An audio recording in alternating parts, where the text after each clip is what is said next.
Você acredita que os abusos sexuais da infância, eles ficam na infância ou a pessoa carrega marcas para a vida adulta? Não há mais dúvidas, né? Não tem mais dúvidas que cientificamente é provado que tudo que te acontece desde o ventre, você traz esse script, né, na sua vida. E principalmente do 0 aos 3 anos de idade, que é a primeira infância, isso também vai te acompanhando. Não que isso seja definitivo para a tua vida, não que isso te aprisione. Ah, então, se você sofreu, você vai sofrer a vida inteira. Não, pelo contrário. Mas para você se conhecer melhor, para você saber quem você é, para você entrar em contato com a tua essência, muitas respostas vão estar lá atrás. E como eu sofri abuso aos 7 anos de idade, eu percebi, depois dos meus autoconhecimentos, dos meus cursos e terapias, inúmeras terapias, eu percebi o quanto que a minha vida virou de cabeça para baixo a partir dos 7 anos de idade e eu negligenciei. Eu não quis olhar, não quis falar sobre isso durante muitos e muitos anos da minha vida. E quantas consequências isso me trouxe. Essa pessoa que cometeu a violência era alguém próxima do teu núcleo familiar, do núcleo escolar? De onde era essa pessoa? Sim, ele era marido de uma tia materna. Então ele já fazia isso com a enteada dele, dentro da casa deles. E já fazia isso há 1 ano, ela tinha 7 anos quando ele começou. E quando eu entrei naquele clã, quando eu entrei naquela família, foi depois que os meus pais se separaram. Nós morávamos em Fortaleza e fui morar com a minha mãe junto com meu irmão de 1 ano. E minha mãe, cozinheira, empregada doméstica, trabalhando o dia inteiro, e todas as outras tias também faziam isso. Nós ficávamos na casa dessa tia, que tinha um comércio e era casado com um policial. E ele já fazia isso com a minha prima. E aí, quando eu fui inserida nesse clã, né, para poder minha mãe trabalhar, ele passou também a fazer comigo e com ela junto, separado, enfim. Então, assim, isso foi um segredo de família durante muitos anos. Inclusive, um segredo de família, depois eu fui embora, voltei para Fortaleza, fiquei 10 meses passando por isso, né? Foi o tempo que eu fiquei morando, né, nesse lugar. E ele continuou com a minha prima. Ela tem muito mais danos. Não que eu esteja desvalorizando uma pessoa que tenha passado por isso um só dia, um só minuto, um só segundo. Todas, na minha opinião, estão classificadas com o mesmo nível de trauma. Isso não diminui ou aumenta. Pelo contrário, é igual. Então, mas assim, especificamente entre eu e ela, eu acredito que ela tenha sofrido muito mais. Qual é o nível de abuso? O que a gente pode entender como abuso aos 7 anos de idade?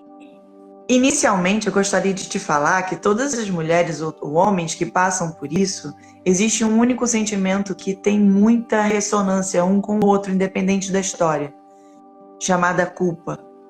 Justamente nas partes, nas situações de moléstia, né, de molestar. Porque é tudo feito com muito cuidado pelo criminoso, é tudo feito com muita cautela. Então, quando você cresce e entende aquilo que você sentia, vem a culpa. Mas peraí, por que eu não evitei? Por que eu não rejeitei? Por que eu não chutei? Por que eu não briguei? Por que eu sentia coisas que eram até parecido com coisas que eu sinto de coisa boa hoje? Como assim? Porque é fisiológico. É fisiológico, não é por opção. A nossa fisiologia do nosso corpo faz com que a gente sinta coisas. E conforme você vai crescendo com essa mochila carregada e pesada, insuportável, chamado culpa, você vai transbordar culpa em todas as situações na sua vida com outros relacionamentos abusivos. e principalmente com relação a relacionamento masculino, né? Com parceiros, com namorados, etc. Primeiro você não tem o valor, primeiro você não acredita que tenha valor, porque na verdade você tem a mochila de culpa. Como que você vai despertar o valor do outro para com você? Primeiramente, eu não conseguia olhar para a Gisele mulher. Ainda existia uma criança chorando dentro de mim. Ainda existia uma criança assustada dentro de mim, que não deixava essa adulta florescer como mulher, que se valoriza, que se respeita. Você pode revelar para a gente naturezas de comportamento que eram abusivas na tua adolescência, no início da tua vida adulta? Eu lembro que eu tinha extrema repulsa com o sexo masculino.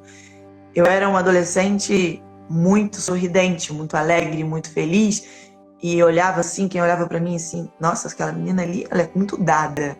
Provavelmente ela já fez, não sei o que aconteceu.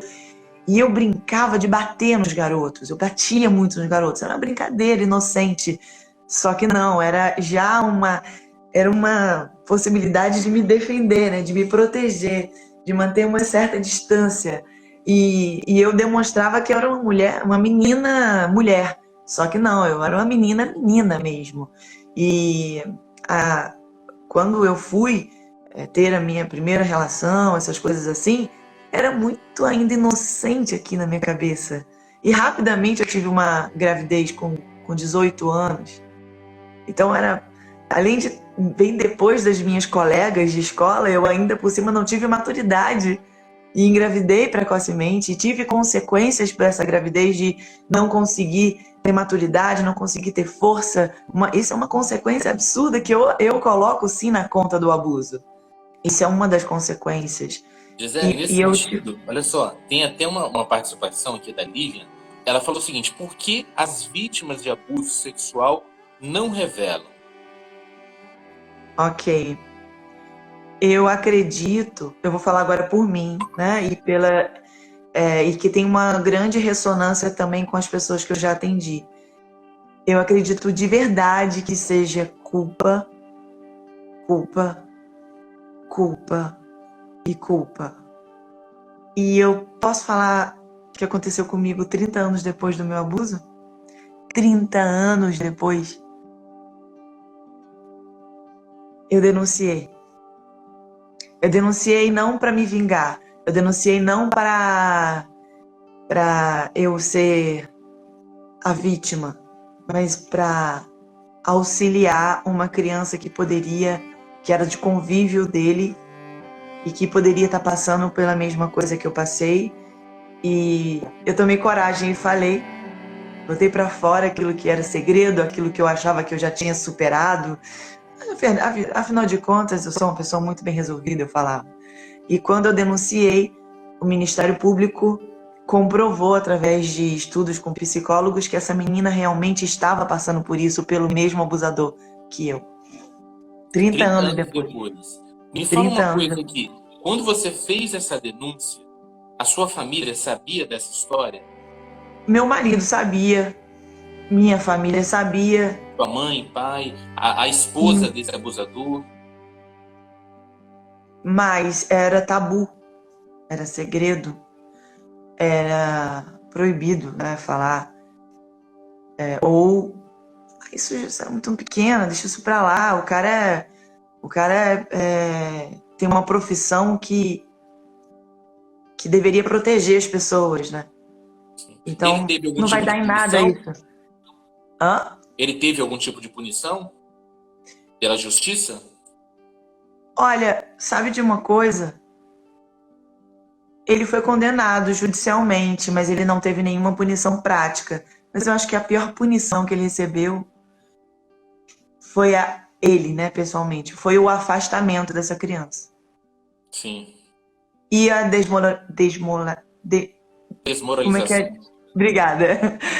Acho que isso também foi ruim, mas eu sinceramente eu não senti nenhum tipo de prazer por ele, mas eu senti muito prazer, muita satisfação, por uma criança ter sido evitado, né, de continuar acontecendo com essa criança.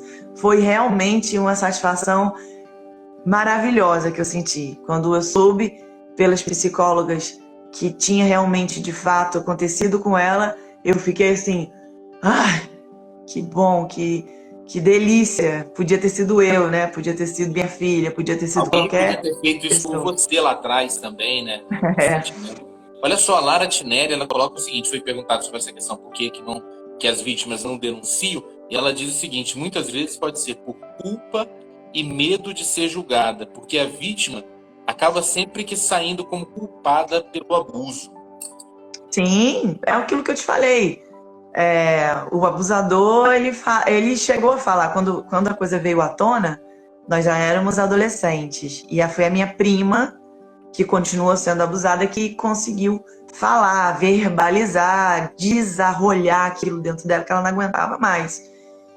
E não foi tão fácil para ela, porque nem todo mundo acreditou. E aí ela já era adolescente, aí o cara falou, mas elas gostavam. Então é bem delicado isso. Sim. Bem delicado, bem complicado.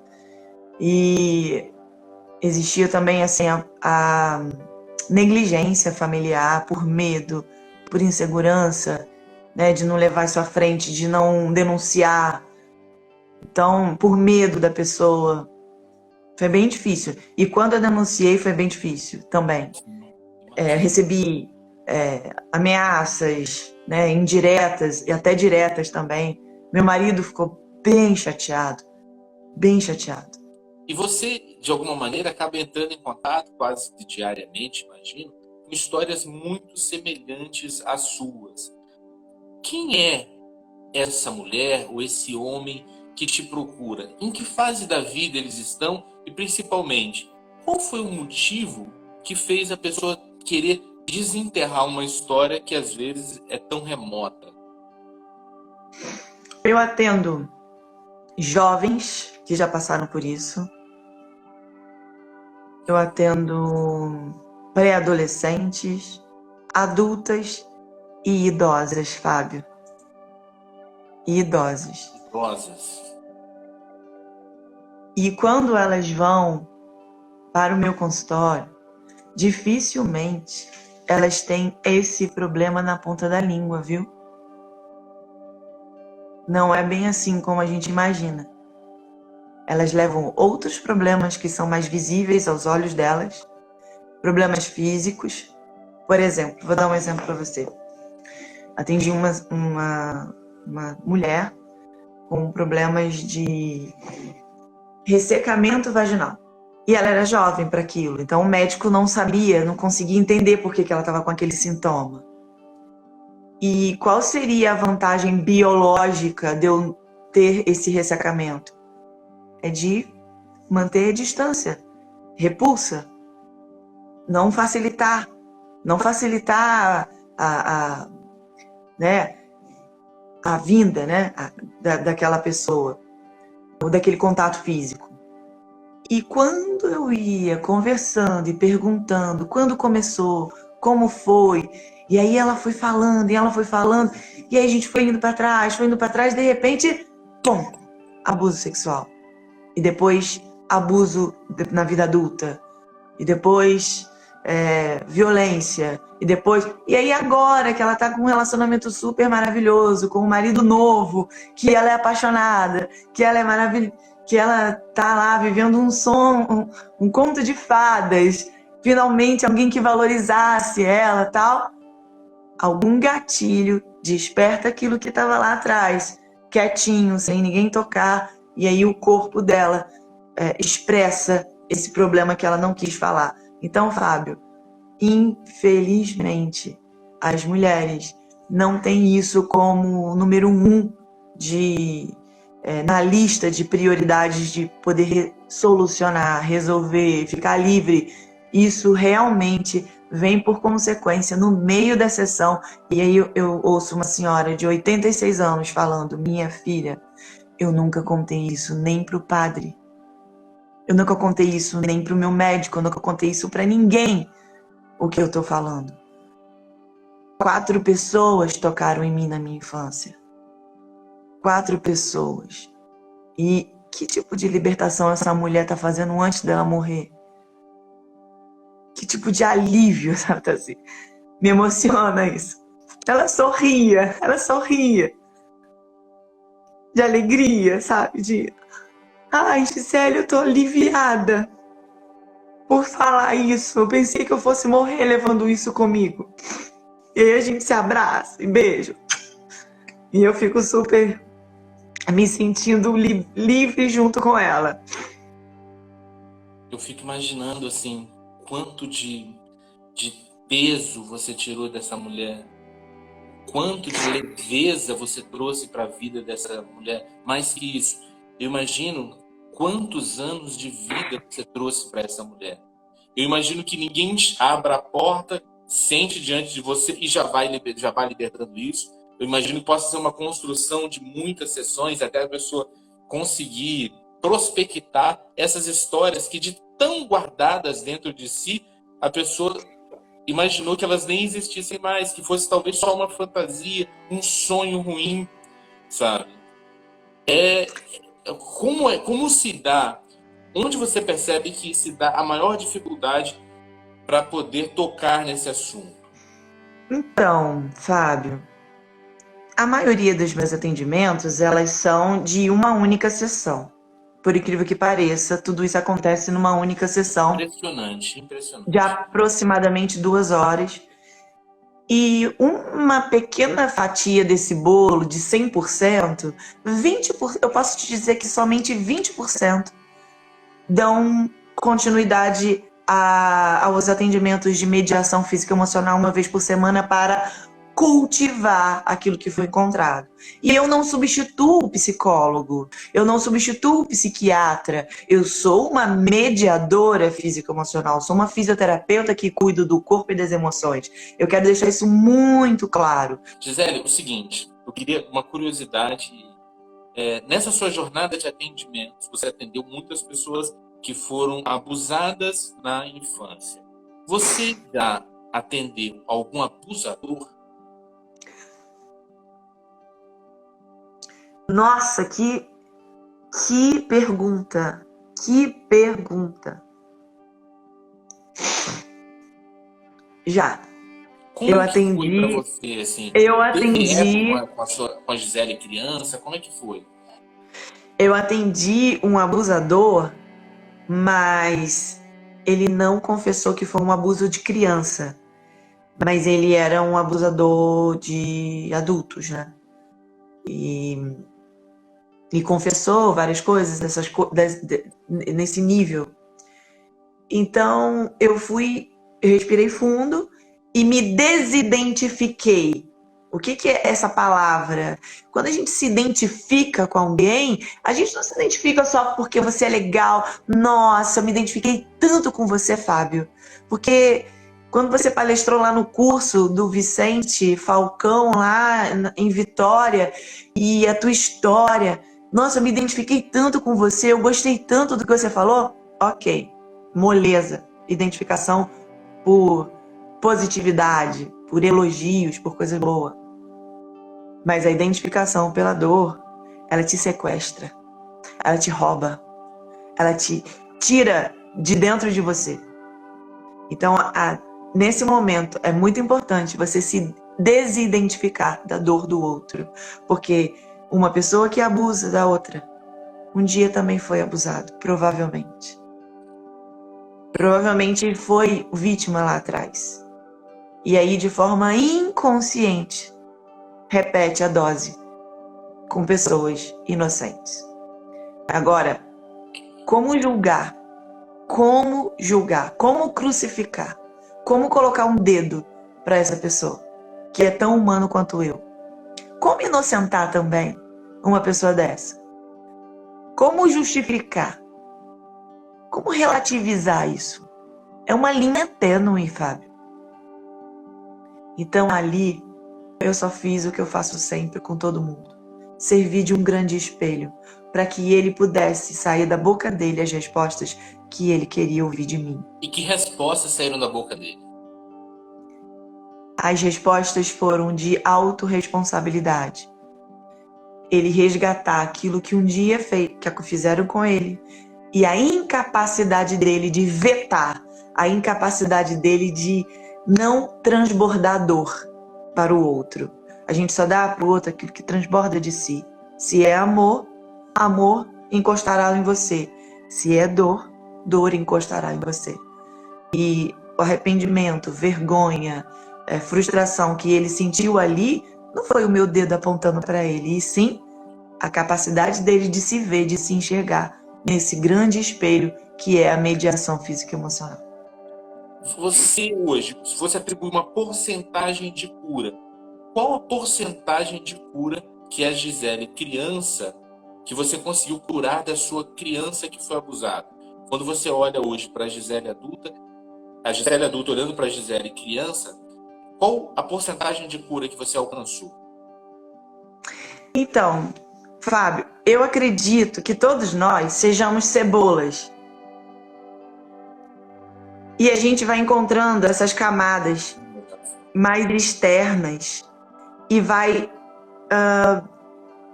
tendo consciência e se livrando delas. Mas eu acredito que essa busca, essa coragem, né, de se autocurar, ela vai ser até a minha morte. Porque a garantia da cura plena é zero para qualquer situação.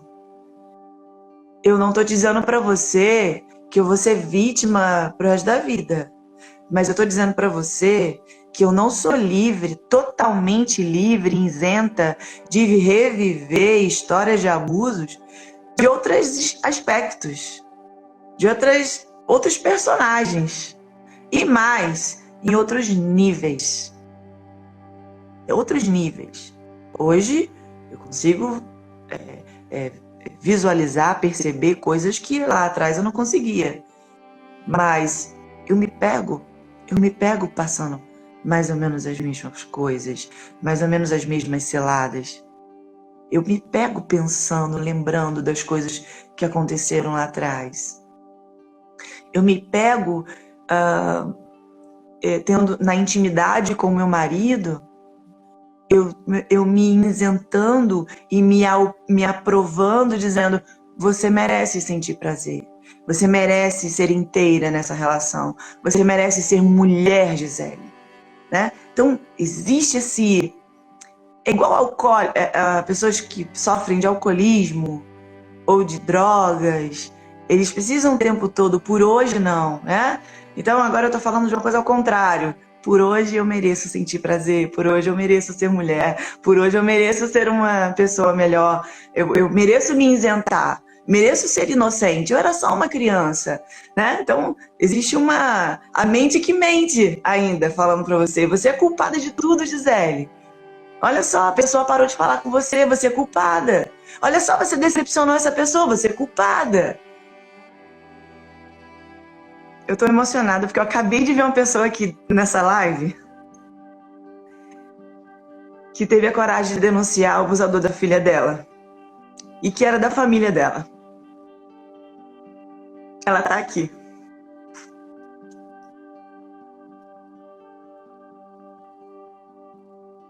Nossa, que presente você tá aqui, pessoa. Você não me disse que estaria aqui.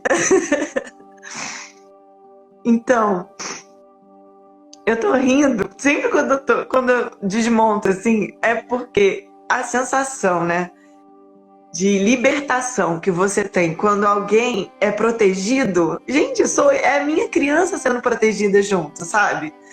Virtualmente, você se cura quando o outro se cura. É incrível, é muito gostoso isso. Obrigada pelo presente. Obrigada.